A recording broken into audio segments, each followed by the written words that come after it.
Но прежде чем о застольном этикете начать, то наверное, необходимо сказать вообще, откуда все это исходит и что означает вообще в астинском застолье. Фактически застолье со стола начинается. Вот передо мной стол. Как бы мы по-астински назвали этот стол? Нет, как раз штол. Да? А фынк назвали в том случае, если бы здесь хотя бы 3 пирога или просто хотя бы съестное что-то было. Тогда бы никто бы не додумался сказать штол, сказал бы фынк. То есть в астинском мы уже привыкли фынк называть это с угощением, когда застолье. А когда простой, обычный или рабочий стол, то мы никогда не называем фынк, а называем штол. Мне трудно очень сказать, когда еще до заимствования русского слова «стол», как мы осетины называли рабочие столы, наверное, по-разному, в зависимости от условий, от случая. Но потом, познакомившись с русским словом «стол», который фактически был универсальным и во всех случаях можно было употребить, то переняли в таком же значении и стали говорить «стол». Но никогда не говорили, например, «абат штолов», «абат фынгма», «ба хаштаг ка фынгма», но не говорили «ба хаштаг ка штолма», жаргон. И это из чего исходили? В принципе, это исходило из религиозно-мифологических воззрений осетин. Фактически застольный этикет полностью отражал мировоззрение, религиозно-мифологическое мировоззрение осетин. И если посмотреть, что собой представлял этот так называемый фынк. Вы знаете, фынк это трехногий. Если бы перед нами стол стоит, и если бы на 3 ногах, вы бы назвали это все равно как уже фынком, но не как четырехногий. Хотя трехногий фынк различался, был и круглый, и треугольный. Но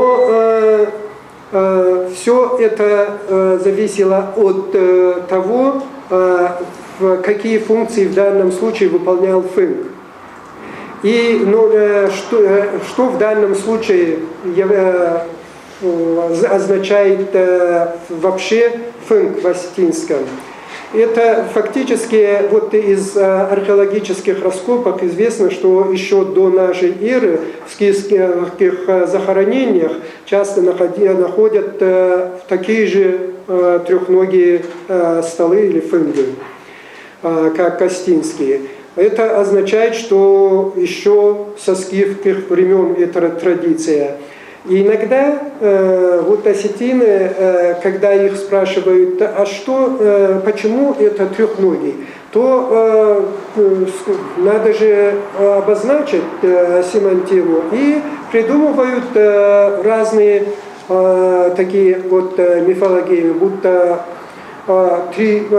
раньше же в горских домах полы не были такие ровные и земляные были. Поэтому так и называется не пол, а жах. И, мол, трехногие лучше держались и лучше устойчивее были.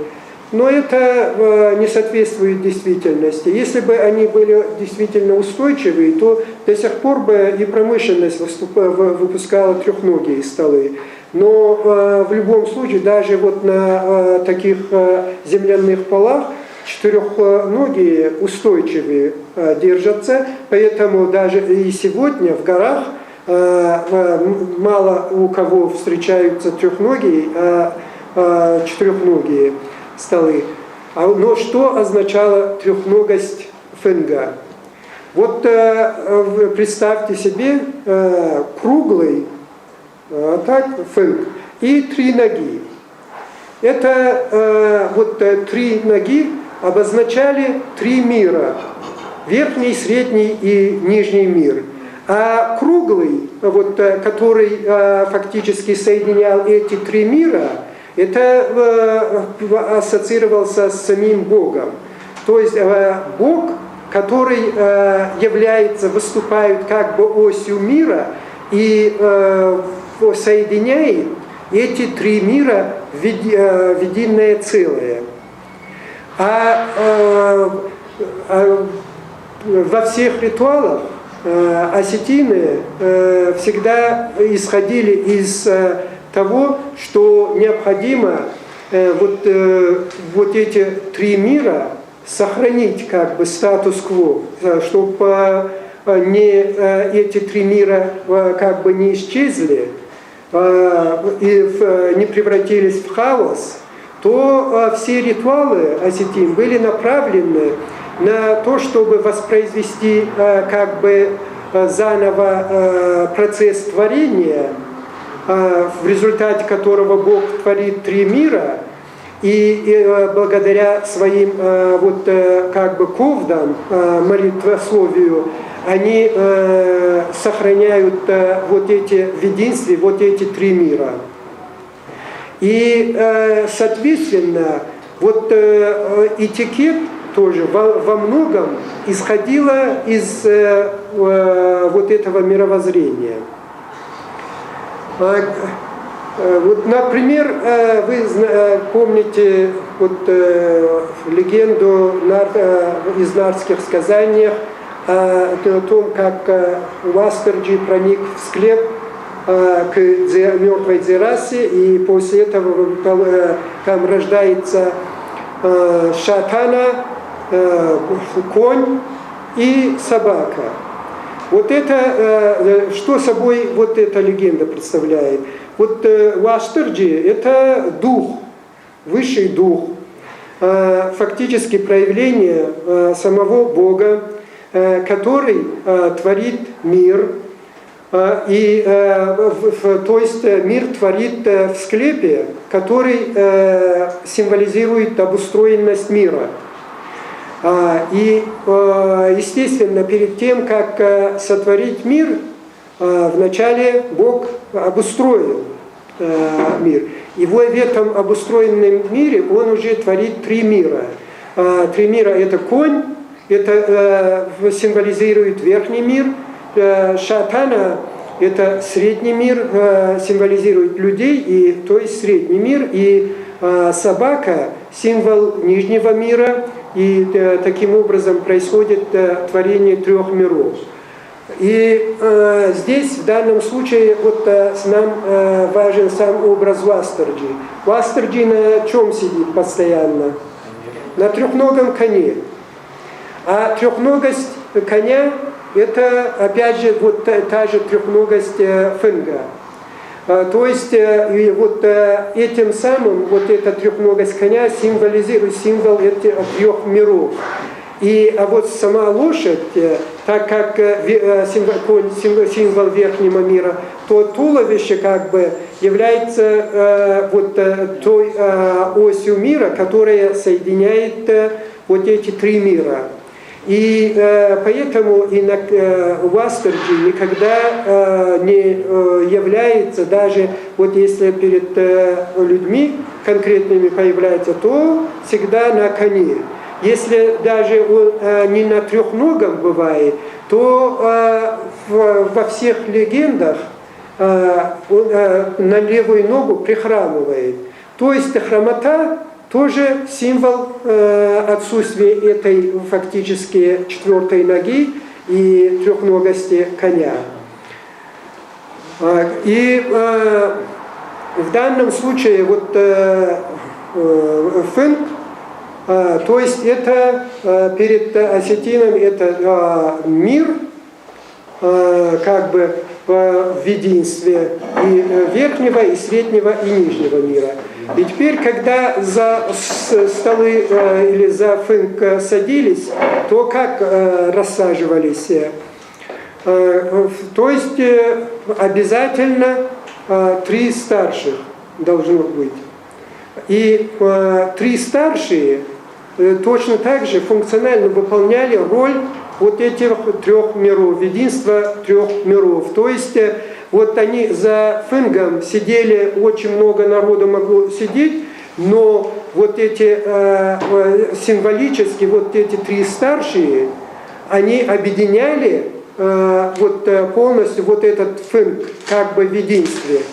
И хотя вот эта традиция позволила вот Дюмезилю назвать, что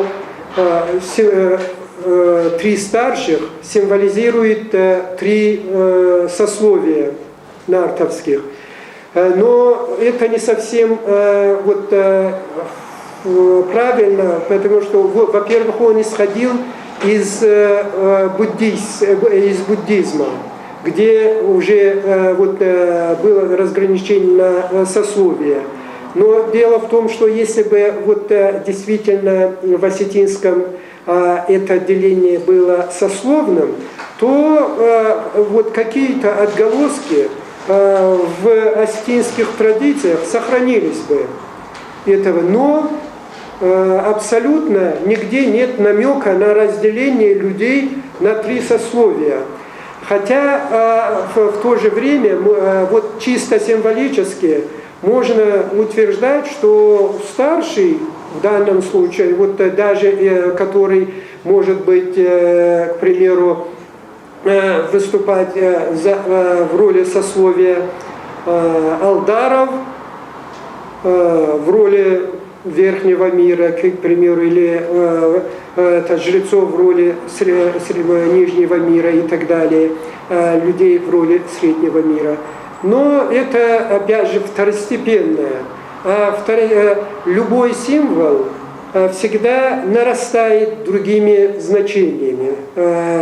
Вот семантически появляются в любом архаичном символе все равно со временем какие-то новые вот символы, новая символика, новое значение, новый смысл придают.